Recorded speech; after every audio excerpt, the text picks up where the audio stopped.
અયોધ્યામાં આજથી ભગવાન રામના દર્શનાર્થીઓ કરી શકશે। વહેલી સવારથી જ દર્શન માટે આજે ભક્તોની ભીડ ઉમટી છે। શ્રી રામના દર્શન કરવા માટે મોટી સંખ્યામાં ભક્તો અહીં ઉમટ્યા છે। જાણે કે ભક્તોનો એક સૈલાબ અહીં નોંધાયો।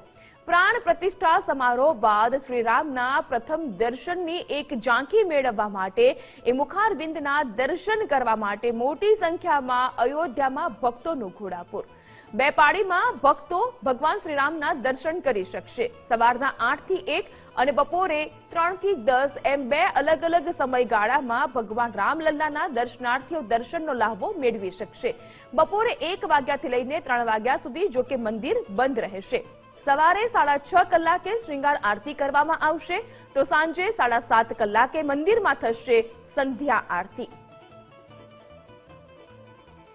તો અયોધ્યાના આ સીધા જ દ્રશ્યો આપ જોઈ રહ્યા છો કે જ્યાં ગત રોજ આ જ પ્રકારનો માહોલ હતો। પ્રાણ પ્રતિષ્ઠા મહોત્સવ ગઈકાલે શાનદાર રીતે સંપન્ન થયો, પરંતુ ભક્તોની જે આસ્થા, લાગણી, શ્રદ્ધા છે ભગવાન શ્રી રામ માટે તે આજે પણ જોવા મળી રહી છે। આજે પણ મોટી સંખ્યામાં ભક્તો રામલલ્લાના દર્શન કરવા માટે કડકડતી ઠંડી હોવા છતાં પણ અયોધ્યા રામ મંદિર ખાતે પહોંચી રહ્યા છે।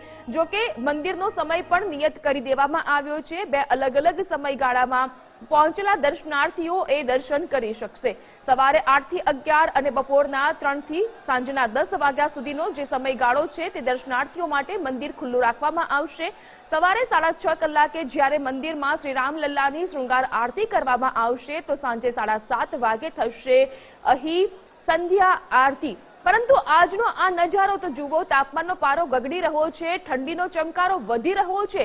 કડકડતી કાતિલ ઠંડી અને શીતલહેર વચ્ચે પણ હજારોની સંખ્યામાં રામ ભક્તો પહોંચી રહ્યા છે અયોધ્યામાં શ્રી રામના લલ્લાના દર્શનાર્થે।